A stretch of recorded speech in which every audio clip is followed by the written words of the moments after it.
So, welcome to another episode of Becoming an Artist, Creative Secrets Revealed. And in this episode, I'm speaking to the wonderful Matt Henry all about his work, how he gives us so many tips on how to break into that art photography world. He also talks about how it's useful to have different income streams as an artist and different ways to support yourself. And we also talk about the potential need for a therapist as well. If you want to go to becominganartist.co.uk, you can download the diagram that I've created from this interview and others. So this one's Becoming an Art Photographer and exact steps on how you could get there. There's also lots of other resources there. There's resources for Matt and all the other artists that I've interviewed in this podcast. So visit becominganartist.co.uk to watch all of those other podcasts and download those resources.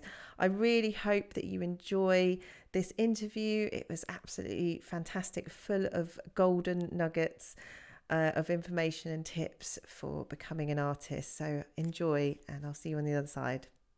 Hello, everyone. I'm here with the wonderful Matt Henry, who is a visual storyteller and photographer, obsessed with bygone times of old, namely 1960s America, when love and drugs were free and easy. And this is a little snippet from his website bio, which I think explains it all. Celluloid traces of the era became the language of my imagination, and the tension between its pop culture and radical alternatives seemed like a riddle that might yet answer our consumer-led malaise, which I love. He regularly shoots his photo story series, for which he travels to America and other far-off lands, finding the best talent around to star in his atmospheric scenes that leave the viewer filled with questions and pregnant with story. And these are some of the fantastical names of his collections: Season of the Witch, Born on the Bayou, Lone Stars, and Curse of Nanny Goat Island. He is exhibited all over the world, and his photos are highly sought after, with collectors scrambling to get their hands on whatever his insanely creative brain comes up with next. Fantastic. So I met you a long time ago when I think there was like a photo like networking thing on at the Grand or something. Do you remember that? Wow. Ages ago. Gosh, vague recollection. That is a long time ago. That is a long time ago. And then I went to your One-Eyed Jack's gallery opening. I think it was the opening of that gallery, was it? Yeah, that was a wild party. And people are still hungover. Yeah, it was crazy. I've never been to a private view like it. No, it was it was a bit. There was a garden. Bit excessive. Yeah, there's a reason that I didn't turn a profit in 3 years at that gallery, but and that's one of them. But you had that reputation then. You had to kind of keep up with. Well, exactly. I know.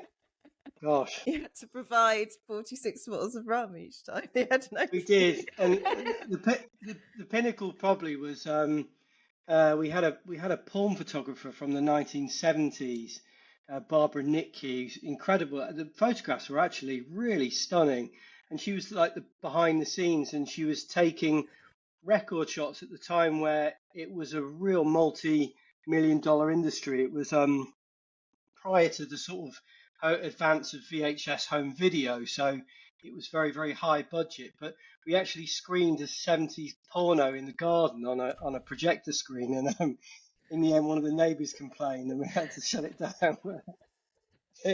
I'm kind of not surprised. It was great. Brilliant. Times, and funnily enough, I didn't.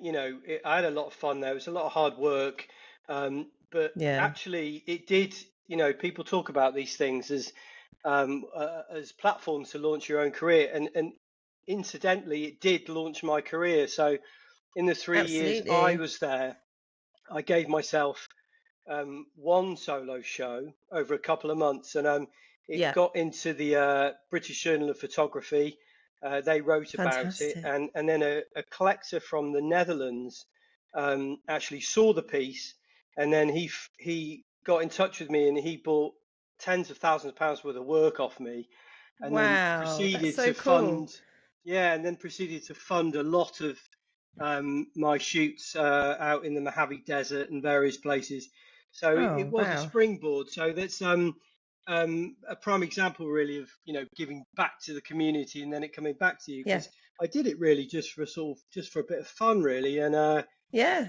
just something to do. I started an MA in photography at Brighton University, and Yeah. so I was just I had this space, came across this space, and it was just a fun thing to do. And but yeah, it works out really well. So yeah, it's Yeah, funny how these absolutely. things That's happen. Really funny how these things happen. yeah, fall into place. And before the Yeah, MA, did you study photography at uni, or did you do I something I actually else?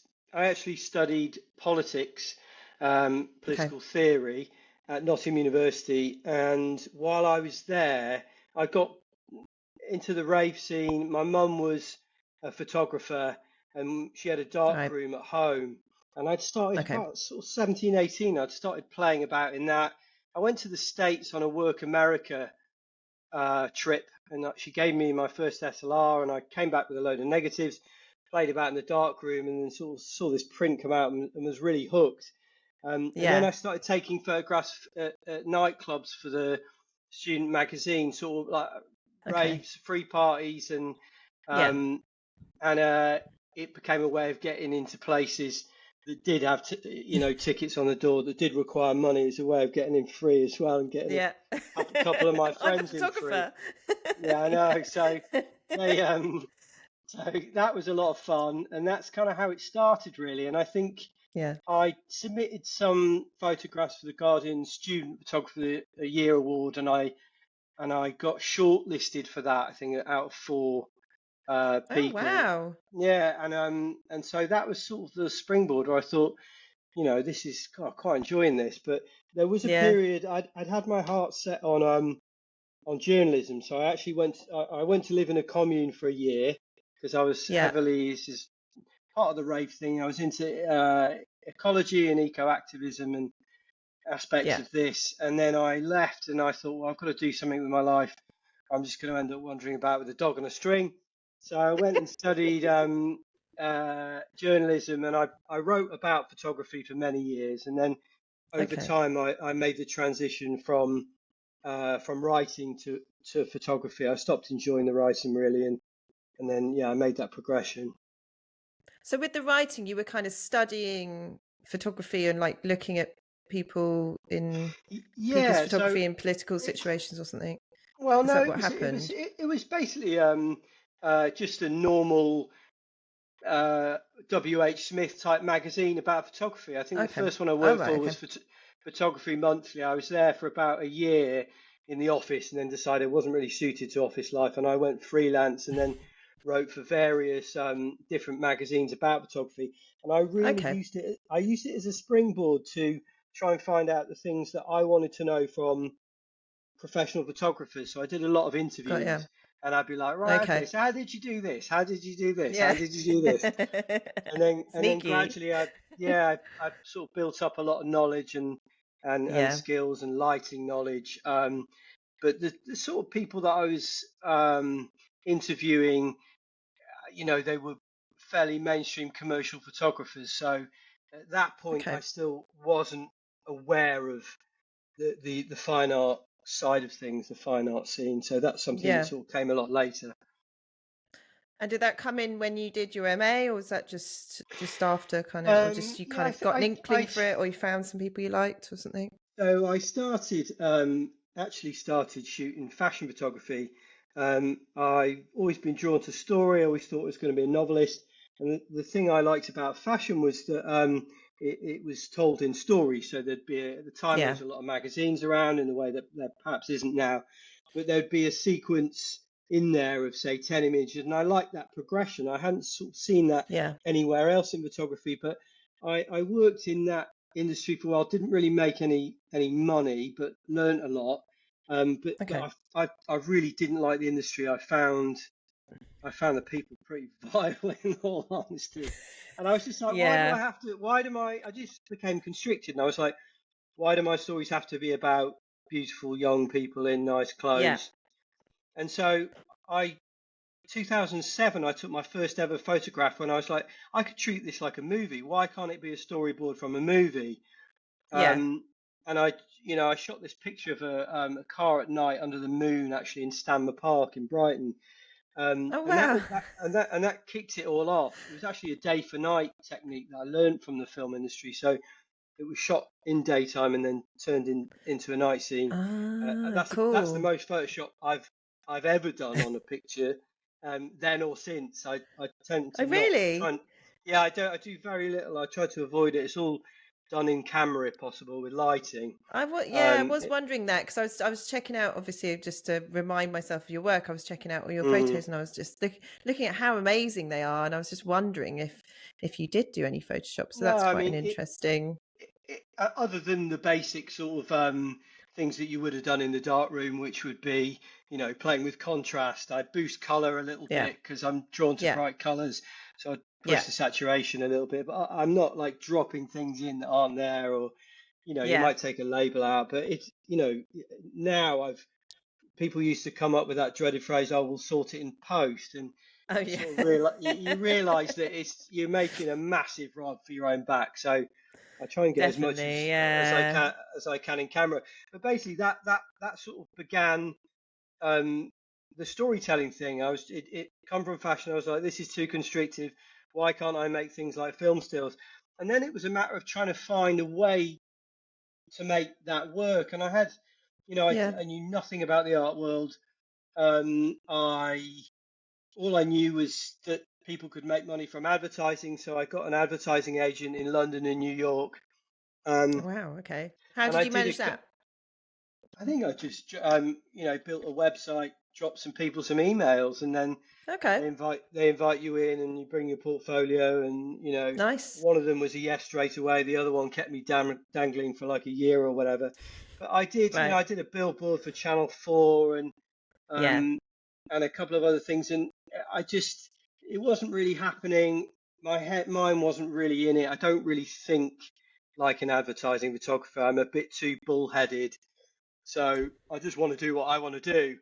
Yeah. Um, and I don't, Stubborn. sort of, Yeah. yeah, well, I don't really, like most artists, you don't really want to, let other people get involved. And it's just not enough for you just to, make something that's been commissioned and that there's an art director on hand saying, well, why don't you do this, this, and this?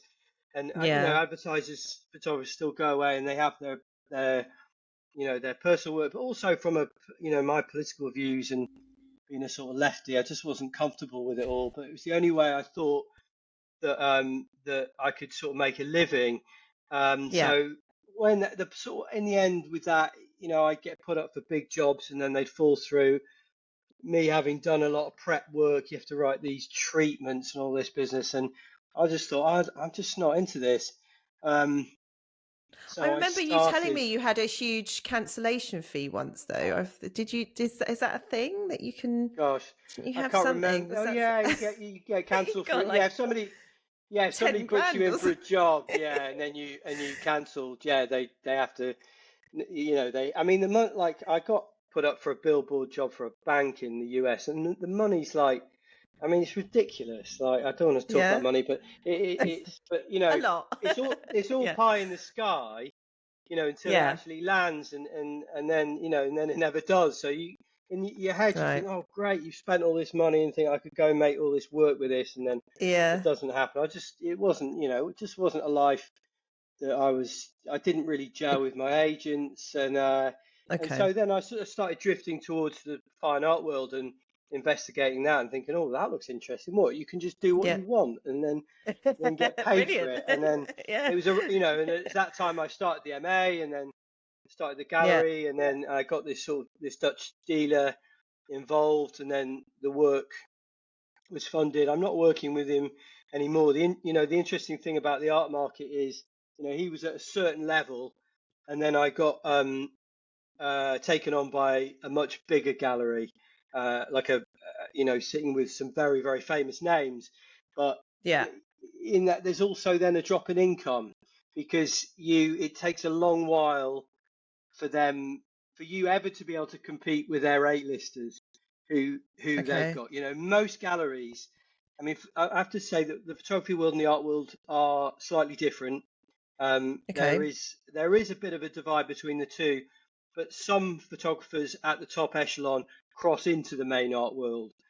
There aren't many people, and Okay. you know that's the end goal if possible, because that's the only way you can make you know a real living and get into the museums. You know, there's a host of what you call the mega galleries, which is Davis Werner, Pace, Hauser and Wirth, Gagosian, and then there's a series of mega plus, I would say, who probably another 10 who exist outside of that sphere, and those Okay. galleries basically sew up the whole art world, and they are in direct communication with all of the museums, and 90% of the work that you see, probably, I think it was set at, somebody said 80 to 90% of the work that you see in major museums will come from this very small pocket of galleries, and that feeds back into each other. So if you wanted a guaranteed living where you weren't going to have to do anything else in life, that is the Yeah. circle you want to be in. I'm Yeah. in the photography gallery world.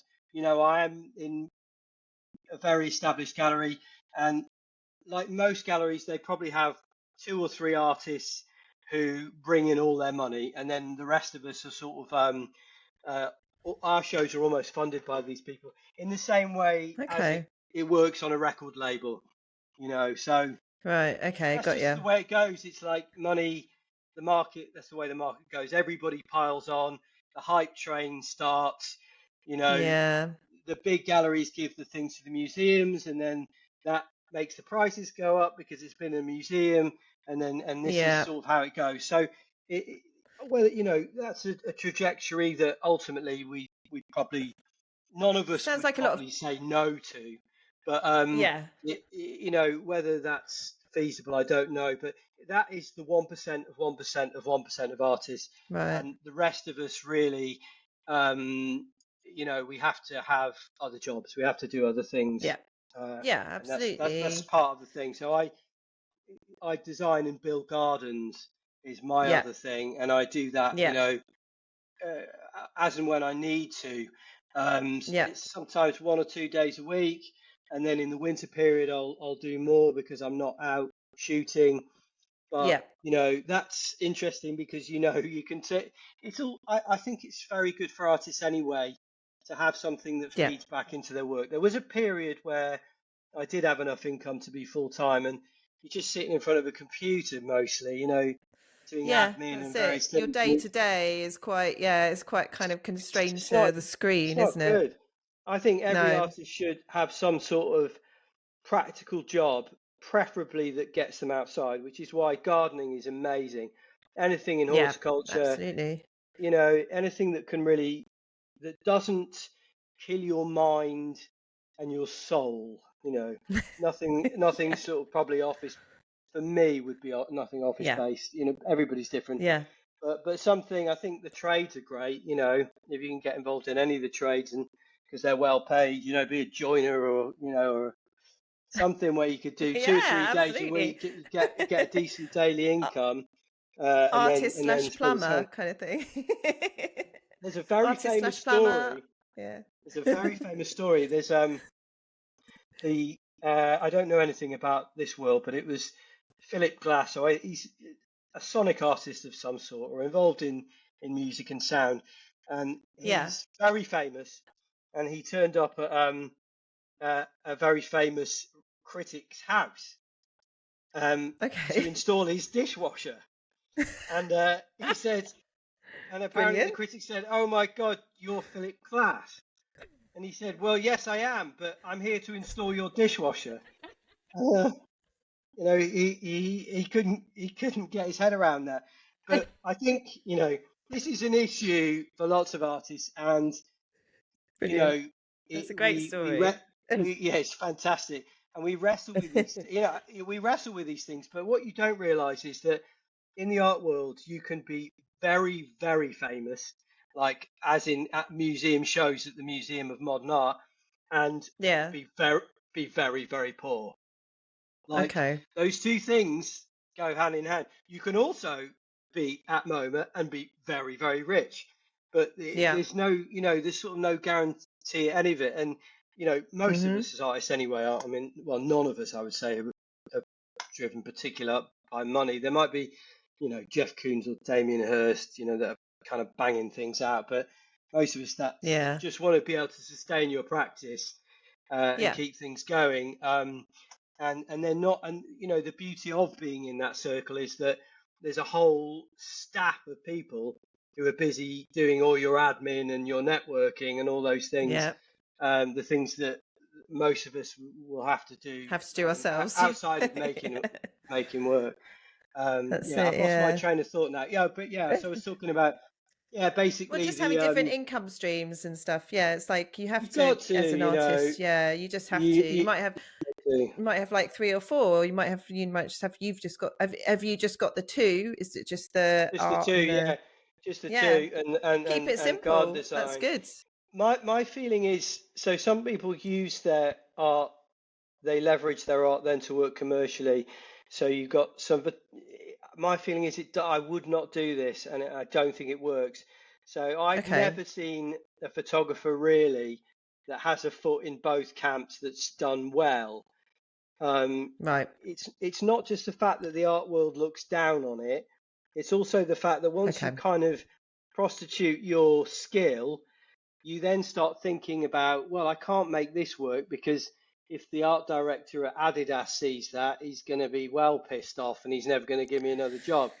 And Right. I see. it's a very slippery slope to go down. Got you. And I've heard this, story time and time again. Even if it's not conscious, it becomes subconscious. You're thinking, oh, Right. I got this big ad job and that was nice. And why did I get it? Oh, it's because I made in my portfolio, I had work like this. And Yeah. it's a sort of it's a temptation that I don't think is healthy as an artist. The thing that separates us from design and the commercial world and all those things is supposedly we're not thinking about who is consuming what we make. The Yeah. idea is, you make what you have to because it's boiling up inside of you and Yeah. you really have no choice. And, sometimes the doubts creep in and you're like, well, are people going to like it? But you have to really force them down and be like, Yeah. this is really what I want to make. This is what's on my Yeah. mind. And even if it isn't well received, it might be 10 years down the line. And that's the difference, I would say, between those two worlds. So there isn't the influence, Mm. and this is why it's such a dangerous thing to, I think, use that talent then to do something else with. So this is why I say, to do something like the trades or something which has nothing Yeah. to do with it. I mean, in garden design, Yeah. I get obviously I'm using my eye and a sense of composition. It's actually Yeah. it's very different. Absolutely. It's Yeah. very different because it's a three-dimensional space as opposed to a two-dimensional space. But I learn things from that, Yeah. so Absolutely. yeah, it Yeah. feeds back into each other. So that's what I would say about that. Yeah, in terms of in the art world, do you Yeah. make more of something because it sells well? Like, no, I mean, never. You're Yeah. in real trouble. You're in real trouble if you start doing that. So that's the difference Okay. between a lower level gallery, I suppose, where things are made for consumption and it's more like eye Yeah. candy, Yeah. then you might be thinking about this. But certainly, if you're aiming for the real art world, you can't, that this is something you have to really hive off in your head and just dig down deep and go through all the rubbish inside your mind and body and all the demons and forget everything else and try and come up with something out of there. And Yeah. that's also something I've had a slow transition towards, having been Okay. in the commercial mindset early on and thinking, oh God, I've got to make money out of this, And so I think for me, I think the work's got better because I've slowly realised, well, actually, I can do what I want, and I've been released from all of that. And in terms of like, But go do ahead, you go think ahead. that do you think that's because you've got this recognition, because people have gone, yeah, I like this, that's enabled you to have that confidence to kind of push through and do Oh, stuff that's maybe a bit more? there's always an element of that. The hype train, Yeah. you know, it it could, in terms of like people receiving art, it's always really helpful. Even to like, I was listening to Jerry Salt's audio book recently, one of the most famous art critics currently living, and Yeah. he was saying, he was talking about Cindy Sherman, and he was saying, "Oh gosh, I hated her work, and for years and years, decades, and then sort of he finally came round and said, well, actually, this is really good." And you can't help thinking that there's an element of, well, I've just been to the Art Institute of Chicago, and there were her pictures there, and there's an element of which you can no longer battle that sense. It becomes very difficult to argue an artist has no value and isn't good when they're in these museum institutions. So, Mm. in terms of your recognition, the audience side of things, the hype train, I guess, is useful Yeah. if that's your motivation. In terms of what it does to you as an artist, that can go two ways. It can either give you profound confidence, but that could also result in profound overconfidence, and then your work loses its soul and just becomes terribly Yeah. dire. And repurposing that's a really difficult thing. I mean, I'm not at that stage. I have the thing is with this world is like there'll be some photographers who think, gosh, I'd love to be as well known as Matt Henry is, and then I'm like, gosh, I'd love to be as well known as Gregory Crutzen is or Alex Yeah. Prager. It's high on And high. they're probably thinking, gosh, I'd love to be as well known as Cindy Sherman is. And then Cindy Sherman's pissed off because now she's not as famous as she was in the 90s. And so Yeah. do you know what? It never ends. So you really, Be really, satisfied with what you you have. have to let go of all of that. I mean, you Yeah, really do. absolutely. And it is a battle on a daily basis, especially when, the two things that you can get from your artwork, the tangible things, are money and recognition. And when Yeah, neither of those things are coming in, it's very, very difficult to get out of bed and go, well, I'm just going to keep making art because I love it. I mean, absolutely. Yeah, that is, yeah. that takes, it can be done. It takes a certain stubborn, obstinate mind. And I think It that you does. have, Yeah. that you have to have. So stubborn. Yeah, if you're going to be in this in the long game, you have to be like, Like well, fuck all cultivate of them. that kind of, yeah, that stubbornness, I Absolutely. suppose Like you could, yeah. I'm making this almost as a spiritual practice. Yeah. I'll be dead in the end. It doesn't really matter how much money I made or who got to know me and who likes me or how many followers on Instagram and any of that crap. In the end, but it was obviously the journey, wasn't it? It was like I'm doing this because Yeah. God, when I'm making photographs and I'm designing photographs, God, I fucking love it. But at the Yeah, same time, absolutely. that Yeah. doesn't mean that when I wake up every morning, I don't have that nagging thought. This is a bit self-indulgent.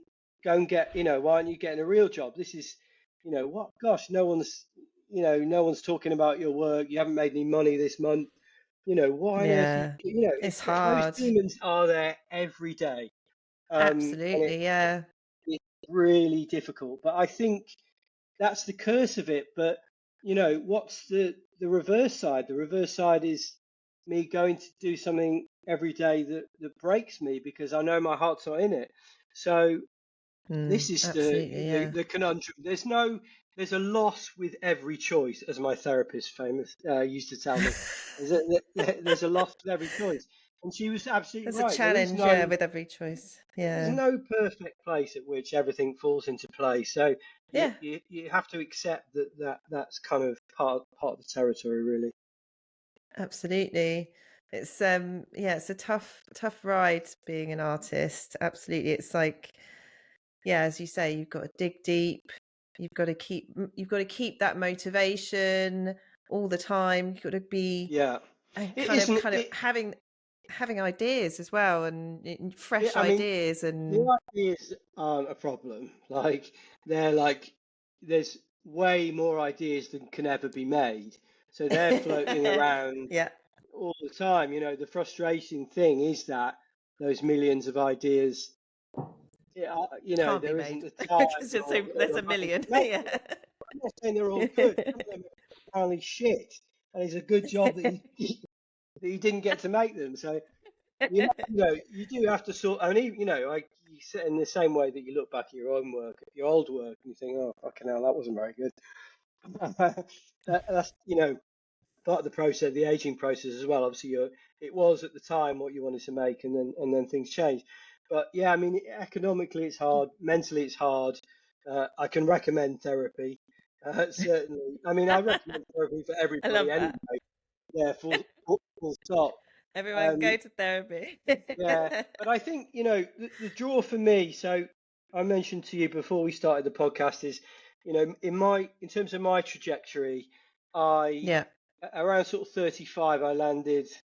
Maybe it was a bit older, but I landed a pretty big gallery in Paris, who yeah, I'm still working with, and I was under the yeah, impression, oh great, these people, they represent Sebastião Salgado, Joel Mevitz, William Klein, mega photographers. I don't have to do anything anymore. I'll just sit back and coast, and that's sort yeah, of pretty much what I did. I made a lot of work, but I did no networking, went nowhere, wrote to nobody, made no friends, emailed nobody. Um, yeah. and my career really has been fairly static in the sense that it hasn't really moved on if you measure it by, recognition and all of these things. And so I bought a couple of books about making it in the art world recently, and one of them said, if you Mm. haven't had a major breakthrough by 35, you're fucked. And I started thinking, and I just thought, oh What? God, I've started When was the panicking. book? When was the book written?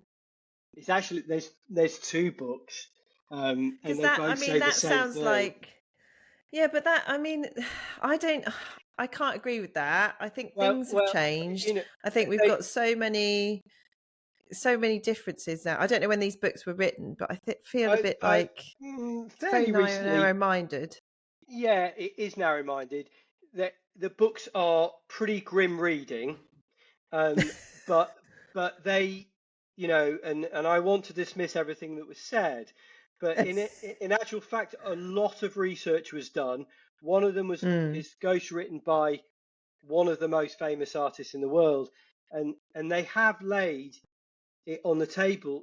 So I'm going to, make some points about this, which is I'm talking Yeah, now about the global art market and the mega and mega plus galleries that I talk about.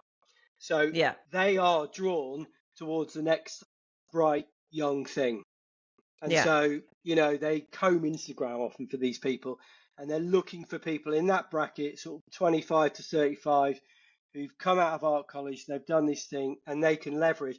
They've had a lot of flack for that, and there are actually now some artists that have been brought on board who've dedicated their career to it, in their 60s and 70s, and yeah, and as well as more people from minority groups. So they have had yeah, a kick up the arse, yeah. and so there has been some change, but that is the fact of the matter of generally how it works. But the point Mm. I would make about that is that you can have a very nice life not being in that world, having Yeah, another job or teaching, or with the next tier of galleries down, still get your work shown, have a couple of yeah, museum shows. absolutely. I've just Yeah, I had a show recently with Andy Warhol and Roy yeah, Lichtenstein, yeah. Keith Amazing. Haring. I was in a group show with those people, and That's so I pretty think incredible, isn't it? it's great. And I'm now I'm currently in a show at the National Gallery of Victoria in Melbourne, Australia, in a group show called Photography Real and Imagine, which is it's a massive show, which is unusual for one of the national museums to dedicate a big show just to photography. And they've Yeah, it's to celebrate 200 years of photography, and they've I'm lucky enough to be one of 200 photographers that they've included, and that's I'm amazing. in the So narrative cool. section. It's so cool, and I'm in the That's narrative so section cool. alongside a lot of other photographers, all who make a decent living. So it's quite, I'm sort of like the poor relation stuck in there. And not to go on about money, but we have to. It's not nice to be worried about your bills, and Absolutely, yeah. that strain, that kind of strain makes it more difficult, I think, to be creative. Yeah. So it's kind of finding that place. but yeah, so the age thing and the things that these books talk about, there's an element of truth there if you want to Mm. be one of the 1% of the 1% of the 1%. Yeah, And but if you are right at that top bit, yeah. I also know Sorry. an artist who has, you know, had the offer from those galleries and turned it down.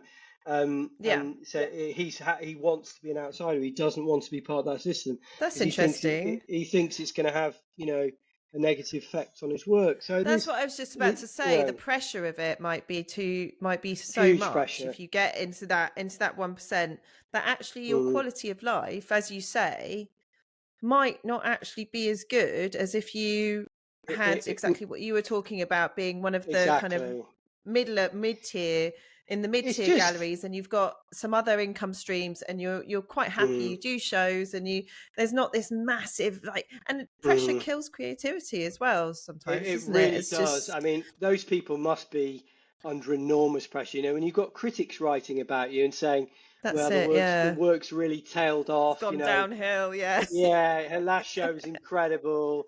This show is just, I Oh mean, God, criticism's yeah. less important these days in the art world. It's less important, but still, there is a there is a tremendous pressure. And as I said, there's always another tier. There's always a reason to be unhappy.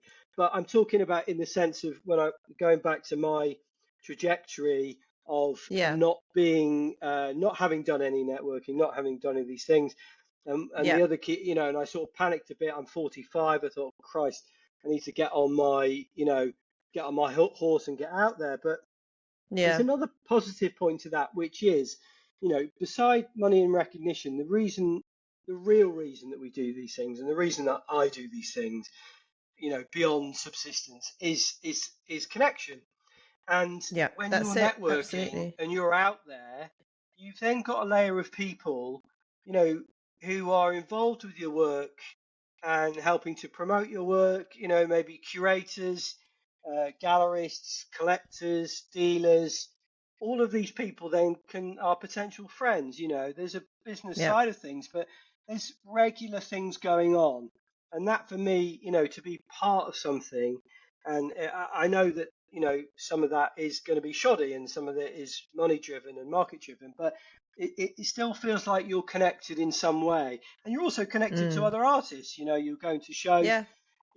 Your gallery's got other artists who you can meet and you can talk about. So the number one drive really for me now, having not done any networking for like 10 years, and I'm trying to get on the horse and get out there and do these things, is really to do that, is to connect with other Mm. people and and to make some friends and to have an exchange of ideas, exchange of information, all those things. So I think that's a good way to look at it.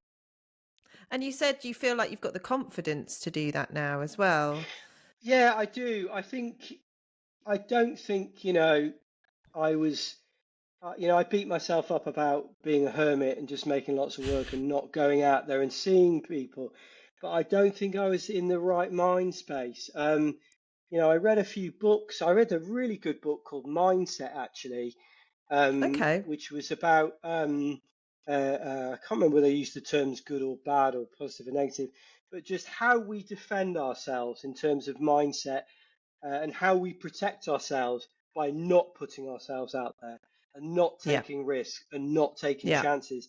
And it's basically Yeah. saying that anyone in the world who gets to live their dream and do the thing that they really want to do has been knocked down 1,000 times Yeah. and has accepted that in their quest there is going to be hurt and there is going to be pain. It's not nice to be Yeah. rejected, but you have No. to see that as part of a process to getting somewhere. And I think Yeah. fundamentally, I had a very big fear of rejection. So I'd Yeah. come so far, and I wanted to sit in the place I was, and I'll just be happy here and not do anything because, well, I'm here now, and I don't ever have to be rejected again. But of course, That's not going to happen. you don't grow as a Yeah. person and you don't grow Yeah. as an artist. So Yeah. this book was really sort of revelatory to me. I was like, Christ, this is what's gone on. This is why I haven't got myself out there. Ultimately, I'm totally frightened. Yeah. And that just Absolutely. flipped a switch. And now I'm like mailing people.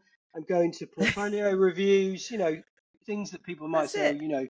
and it's, you have to accept, not everybody likes your work. In fact, most people That's won't. it. Everybody's got their Yeah. specific idea, and you can't Yep. do anything about that. But you just have to find, like Jerry Saltz famously said, you own to make an art career, you only really need a gang of 12 people, a couple of curators, Yep. senior curators that really like your work, and they maybe Yep. talk to other curators. So it'd be a gallerist, um, uh, those sorts of people, I suppose. I mean, they're the main people. Oh, critics. There might be a writer. Okay. There's a couple of big writers in the photography world, and if you get brought into one of their books, that's a real kind of leg up. There's all these Mm. different things that I'm only just realizing that you have to aim for. But I don't know. I try not to think too much about it. I do, try not to think too. I think the important thing about remembering and not getting sucked into this too much is that you make art because it's a lot of fun, and it's like Yeah. being a child again. Yeah, Essentially, we're absolutely. just like grow kids that never wanted to grow up. We loved finger painting. We're like, well, fucked if I'm going to go and work in a bank, because finger painting was brilliant. So it's just you Absolutely. try and find a way to make this work. So I think Yeah. you can get really sucked into the business of it all too much, Mm. and then forget, and then the fun goes. So Mm. I'm on a bit of a mission at the That's it. moment because I've neglected it so much. But like, I don't want to take it too seriously. It's like, Mm. we'll see where it goes. But certainly to get out there and attend some events and meet some other people would be really cool. So I've got to And make get some up to friends London really as and well. make some friends. Yeah, I've got a couple of artist friends, uh, two or three, and it's not. I think that's one of the things that's really essential. I do need more, because I think you really need to sort of support each other in this, because it's such a Yeah, sort I of agree. Need a difficult. little community of Yeah, people, don't you? And yeah, yeah. absolutely. So I guess in terms of maybe someone following your footsteps, what kind of advice would you give them, or people who want to get Oh. to that tier that we spoke about? Maybe, I don't know if we've kind of covered some of it, but do you think Mm. they need to go to uni? Do you think they need to just get out there and try and find some funding from somewhere to do some shoots, or Mm. are there any kind of bits of nuggets of goodness that you can I, throw at people? yeah, so I mean, I'd say, like, the issue is that there's no well-worn path, and everybody finds a Yeah, different way. Um, absolutely, and that's good to know. and there is, certainly from what I've seen, there's a big sort of rush. People in their 20s just come out of college, and then you're in a phase where you're making a lot of work, and then people get, everyone's interested in the next hot new young thing, and then people get into Yeah, magazines and they blow up, and I see a yeah, lot of people then disappear. right. And I think it's to try and find a sustainable way, so not to go at it hammer and tongs and think, oh, I can do this, I can make this into a full-time thing, but to make getting you a decent day job that isn't Yeah. going to drain you mentally. So Mhm. preferably something physically, first something Yeah. physical. I think that, that's got to be a really core part of it. So I went back to college and I studied horticulture for a year, and then I studied garden design, and I did garden maintenance before I then went on to garden build. So I'd invested time in a a dual career. I don't give it as much as I should. I'm not the best garden designer in the world. I shouldn't be saying that. If anyone's out there wants their garden Madge design, please Henry let me know. garden design.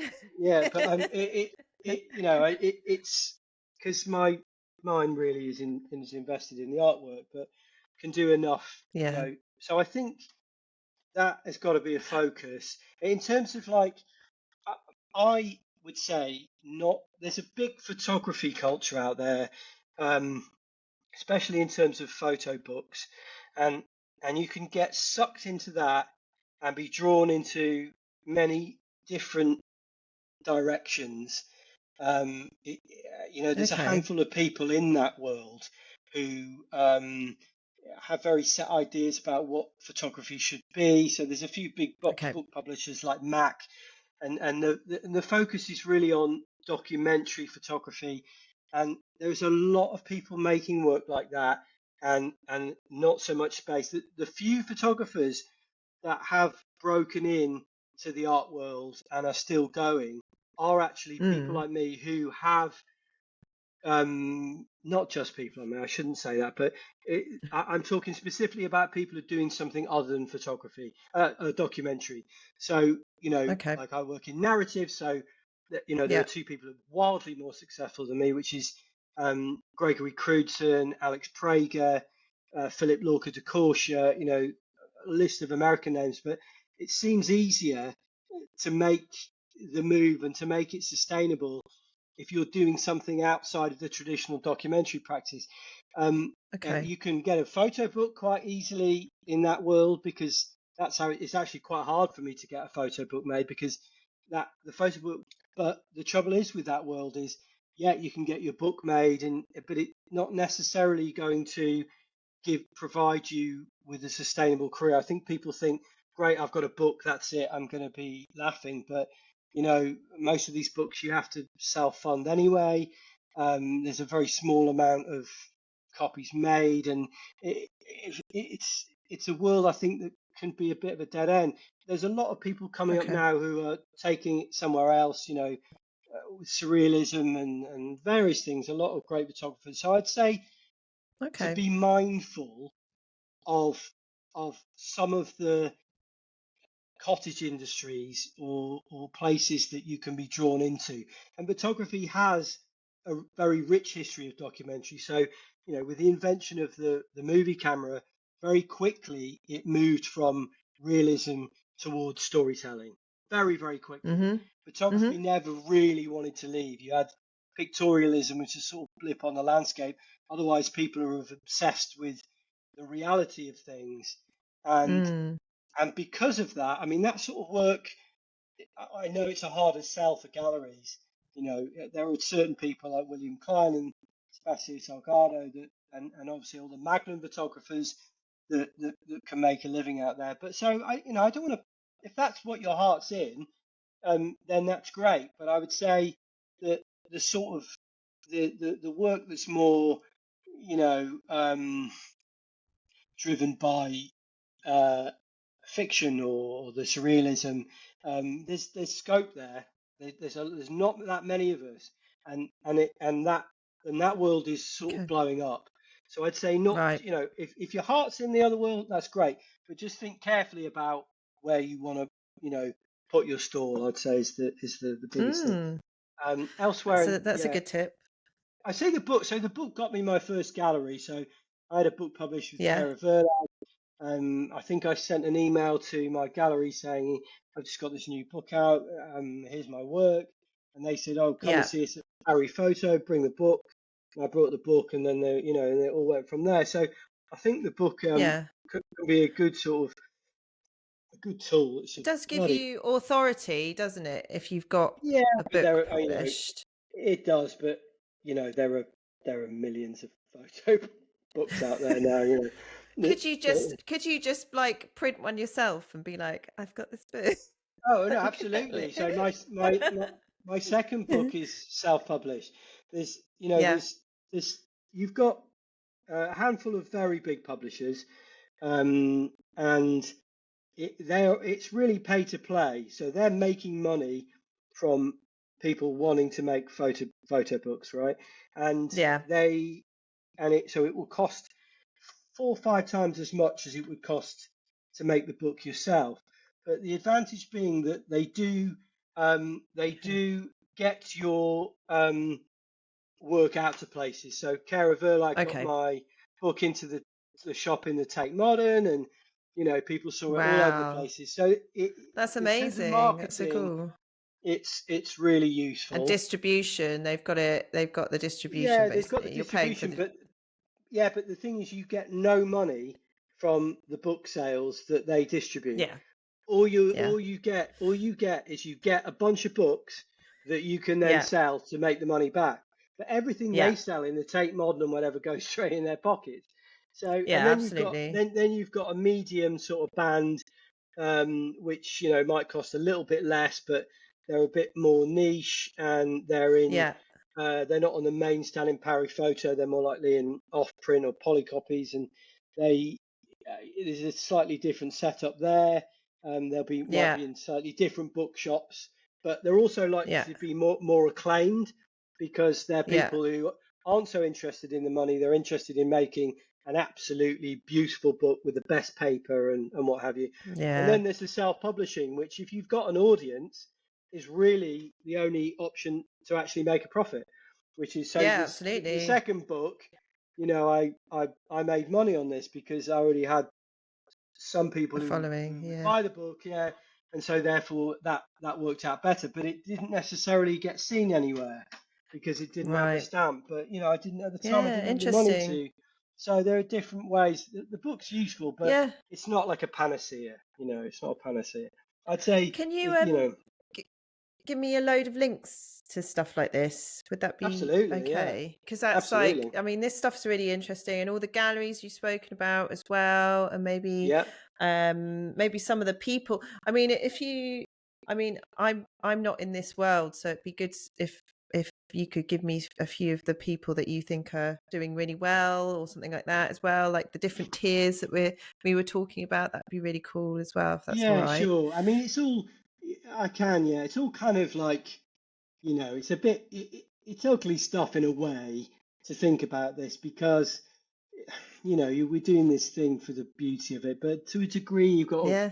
you've got to keep one eye on it and try and play the game a bit. Yeah, Otherwise, you absolutely. just sink into oblivion because there's so many people out There's a there. balance, isn't Yeah, there? There's a balance yeah, between the two things where you're kind of like, as an artist, you're in this kind of real flow state, and then you've got you've got to bring yourself back to earth in this kind of, we live in the material world, and we've got to yeah, make money, and we've got to do these things, yeah, and we've got to yeah, package what we do up, and there's just yeah, of that course, balance of the two. And if you're in one too absolutely. much, then you feel unsatisfied, and if you're in the other too much, you feel unsatisfied because you can't eat.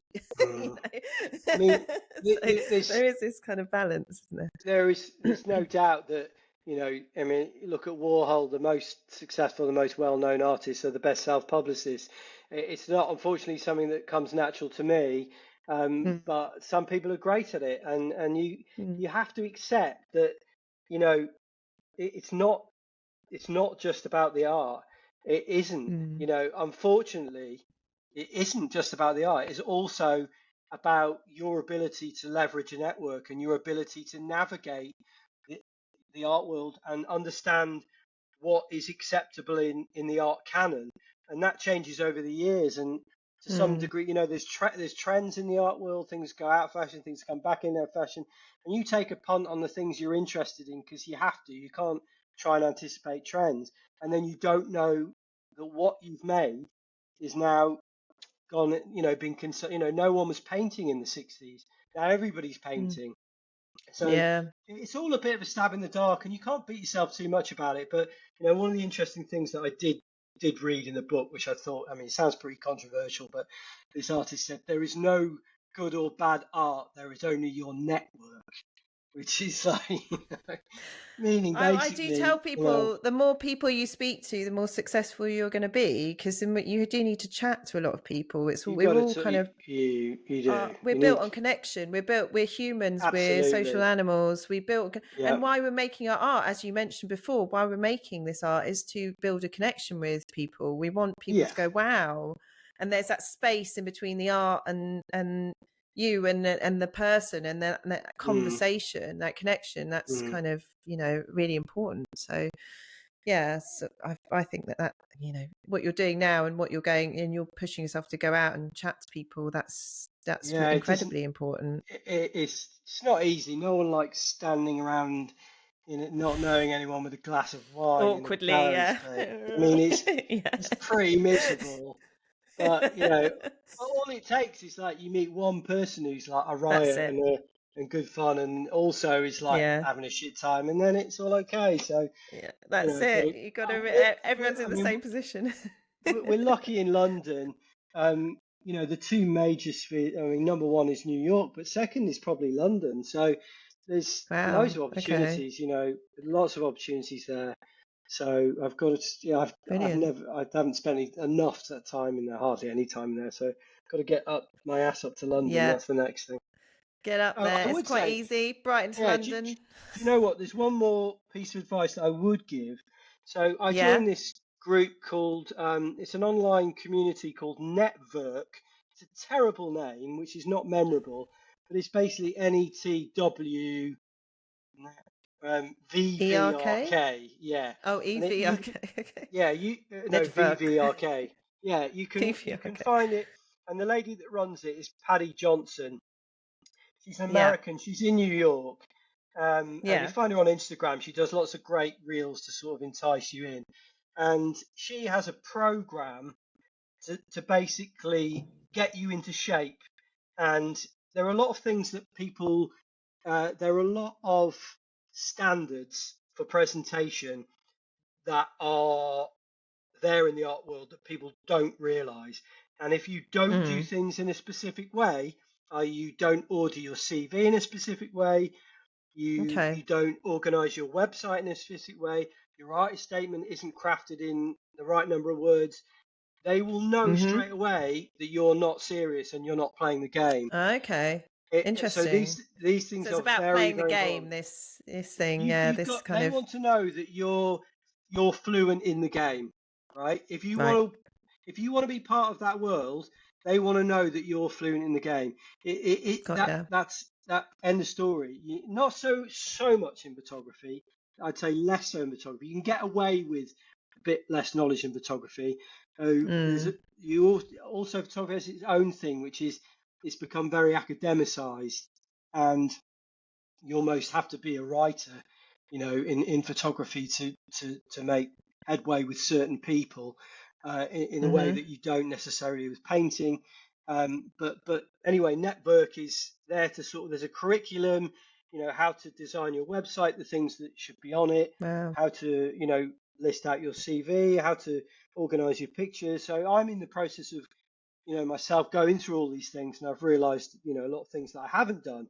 I didn't even have installation shots on my website, and the first thing people want to see is they want to see the physical work. And have you got just one more thing? Like what kind of things do you do to get yourself out of a rut? Like to start that kind of fire again if you've kind of lost it, or if you're feeling a bit down about creating, or you're struggling. Do you have kind of Yeah, methods that you use, or do you just kind of try and do one action, or what do you kind of do? I don't know. I don't think I Notice. ever. No, yeah, or I mean, Yeah. I get in ruts with my mental health, certainly, like we all Yeah. do. We're thinking, Yeah. oh God, I can't be bothered to do anything, and the world's terrible, Yeah. blah blah blah. But Yeah. Absolutely. in terms of like creativity, normally something has appeared, and I'll fixate on that, and it takes so long to get it off the ground that that's in my head. So I don't ever get to the point I think where I think I don't know what to do, because even when I'm working on one project, I normally have lined up another one in my head. Great. Okay. So you're Because constantly like got something. Yeah. yeah, there's always something. I think if I don't have that thing, but I think I've recently felt a bit starved of fiction, so I picked up a Jules Verne book called Mysterious Island. My latest work is very much based on the old adventure things, stories Yeah. from the kind of, days gone by. He did 20,000 Yeah. Leagues Under the Sea, which is a great movie. So, movies and books, if I'm feeling like, certainly if I've gone a while without putting something back into the pot, then you Yeah. can start to feel a bit like, disorientated. And so, yeah, just movies and films and art and whatever. You just got to dip Yeah. back Could into kind of. that. But no, Yeah. like, no training regime or anything like that. No. A good walk in the And with your park. men. Yeah. And with your mental health, I suppose that you mentioned everyone should go to therapy, Oh, yeah. uh, and things like that. Do you have any other techniques for I when you mean, feel down with that? I do a lot of exercise. So I train a Yeah. lot. Yeah. Um, I used to box when I was younger, and so I still train with that, although I don't.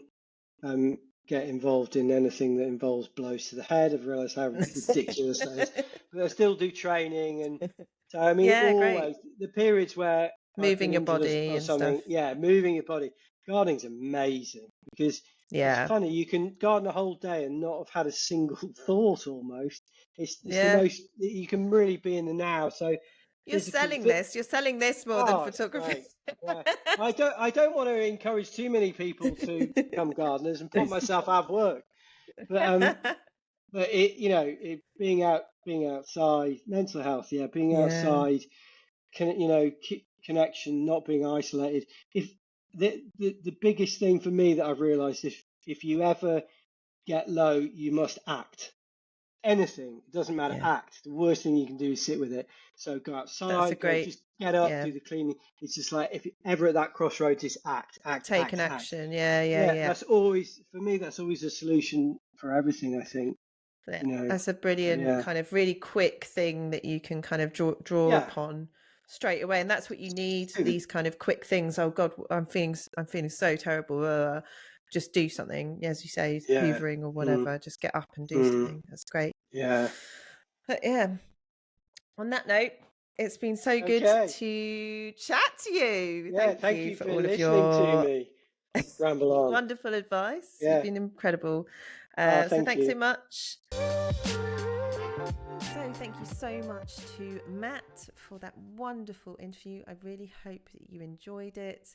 And don't forget to go to becominganartist.co.uk to download this diagram of becoming an art photographer, exact steps, and also all of the other becoming an artist diagrams, and also all of the resources from all of the people that I've interviewed throughout this podcast series. So yeah, I really hope you enjoyed it, and don't forget to keep creating.